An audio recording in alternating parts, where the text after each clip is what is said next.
Tyler DeLuca here, and I am joined by Micheal Neal, former OU men's basketball player and current women's basketball assistant coach. Coach, thank you for joining me today. Absolutely, excited to be here. Yeah, so let's get into it. Obviously, last game didn't go how y'all want it to go. So as you kind of move forward from a game like that, a loss against a rival, what does it take for a team to move past that and kind of clear your heads after that? I think the experience that we have, the leadership that we have on this team allows us in these circumstances respond a lot quicker than it would with, I guess, your least unexperienced team, because we've had some things that have happened to where we have to come off of some tight losses and bounce back. So whenever we have opportunity to do so, our leadership with those seniors and those guys help us bounce back and have a really productive practice, and then really get engaged to what's in front of us.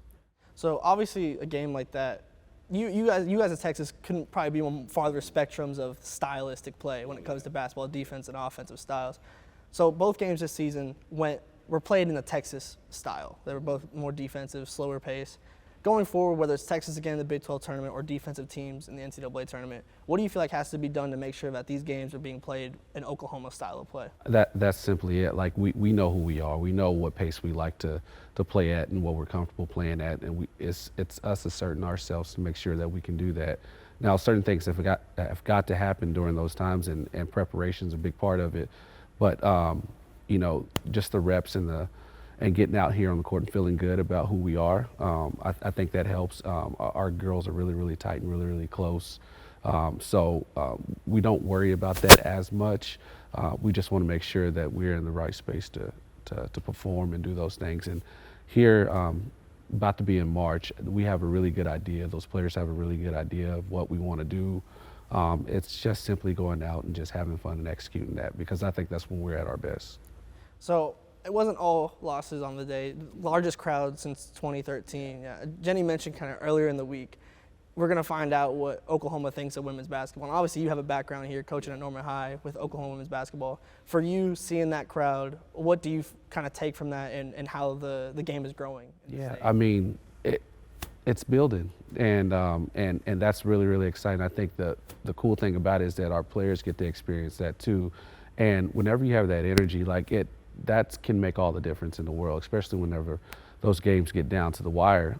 To have the support of the community coming in and just being a part of what we're doing, and vice versa, us being a part of them as well. That's whenever the magic starts to happen.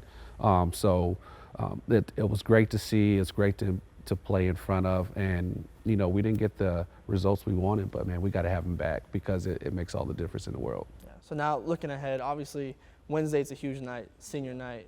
It's pretty easy from the outside looking in to see how special this senior class is. It's not hard to find that out. But for you, someone that gets to spend every day with this senior class, what makes them special from your eyes? It has nothing to do with basketball. It's just the type of people they are, and each of those individuals are different in their own right. Taylor, obviously, the things that she's been able to accomplish while she's been here, and what she's had to overcome in her personal life with losing her father, I think it's tremendous, because she carries that. She's consistent every day.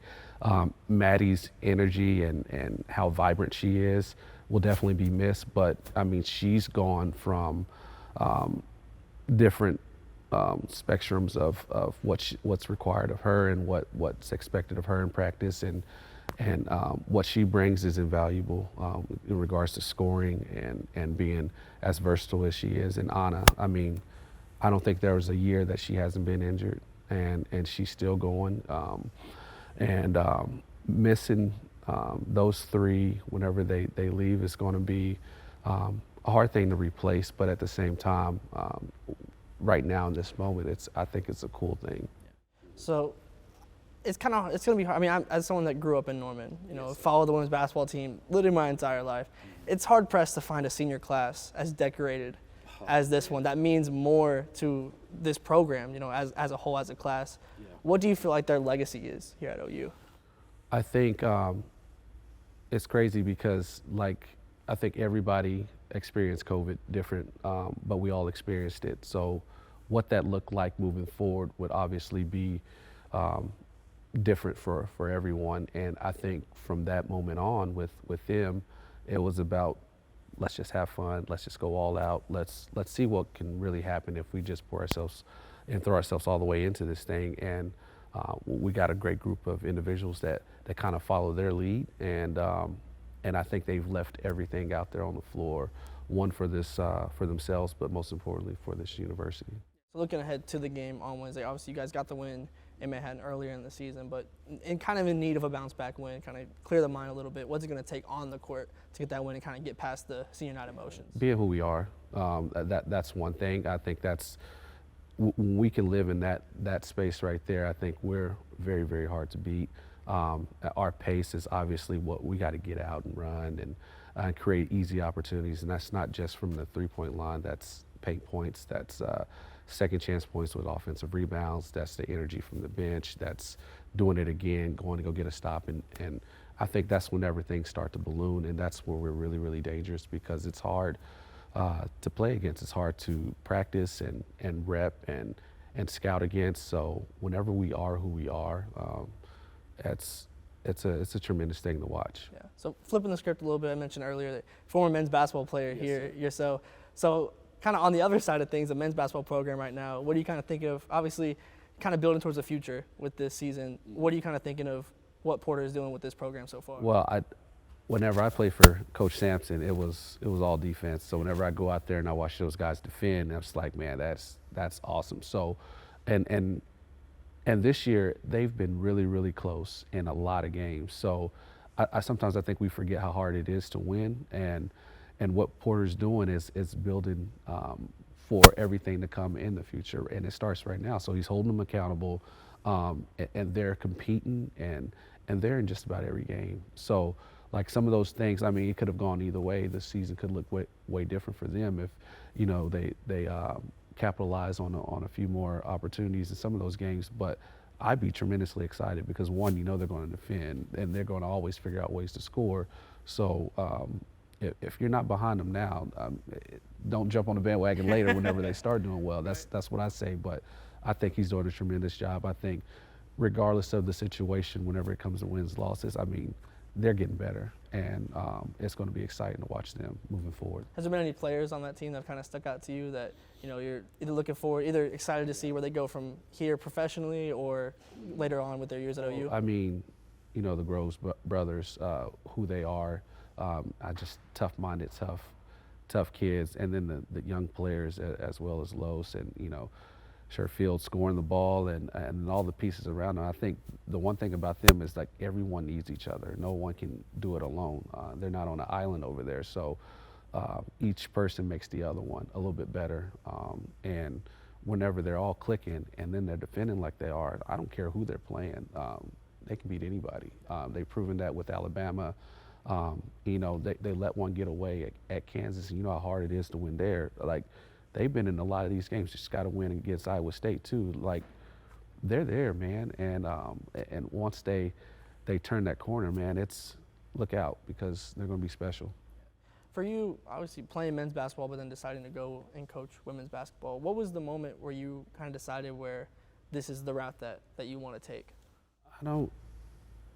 It wasn't planned. I just remember whenever I came back here from playing overseas, there was a group of individuals. There was some girls. I think they were in fourth grade at the time that I was training, and they needed a coach. And I've never coached before, but I've trained them. I had relationships with them and their parents, and it started there. And then I just didn't look back. I just started coaching, and it wasn't that it was girls or boys or anything. It was just a team of kids that I grew close to and their families, and started coaching. And then from there, it just led up to going to the high school, and blessed to be here right now with Jenny Baranchek and the rest of the staff. Yeah, another person you were joined by was Kelby Washington. Obviously, you coached her at Norman High. Hasn't been able to really get on the court this season, but how special has that been, being able to, go move up with her? It's unique, and I think obviously with being in high school, and I've known Kelby since she was in third grade, known their family since then too, and then coming up here, the thing that happens whenever you get to college is you really start to find your own identity, and yeah, it is a special, unique relationship. But Kelby's got a lot of things that she's trying to do, and she's got a lot of goals that she wants to accomplish. And all you can do is support. So it's been cool watching her grow up into a young woman, and look forward to seeing how she continues to grow too. So last question here. Yep. You were a shooter. Yep. When you were here, you were a shooter. Yep. You're now coaching one of the greatest shooters of all time. Yes, sir. In a 3-point contest, you giving T-Rob a run for her money? I told T-Rob she'll never beat me in a 3-point contest. And the only reason is because I'll never shoot against her in a 3-point contest. But no, I don't. I just think T-Rob has an uncanny ability to get herself open, obviously using her teammates, but the way she gets it off, she has to be so creative. And then the reps of consistency of shooting and locking in, knowing that she's going to have maybe 2 or 3 opportunities to get things off in a game. I can definitely respect that. But no, she's the GOAT. And you got to respect the GOAT and understand that, it is what it is. You can't touch that. So, yeah, I probably wouldn't even try to shoot against her. Nah. I respect that. I wouldn't try and take that. No, not me. Jenny would. Jenny don't care who you are. Jenny go try to beat you and horse and in the post, outside. She don't care who you are. She's gonna try to beat you. So it's probably a better question for Jenny. Okay, so next time I'm talking to Jenny, I'm gonna ask her that, and we're gonna. Yeah, and I'm telling you, Jenny may get her because it's a mind thing with Jenny. Jenny just ultra competitive, man. Have you seen her step out on the court? I've seen some old highlights, but I haven't seen her. She'll get on that court too, and she's trying to kill everybody who's on that court. It makes us competitive whenever Jenny's like that too. So. I love it. I'm sure that helps build the team up in absolutely, unique way. Jenny question for sure. Yeah. All right. I'm gonna put that in the notes. But absolutely. Coach, appreciate your time. For Thank sure. you for Take care, sitting man. down with me.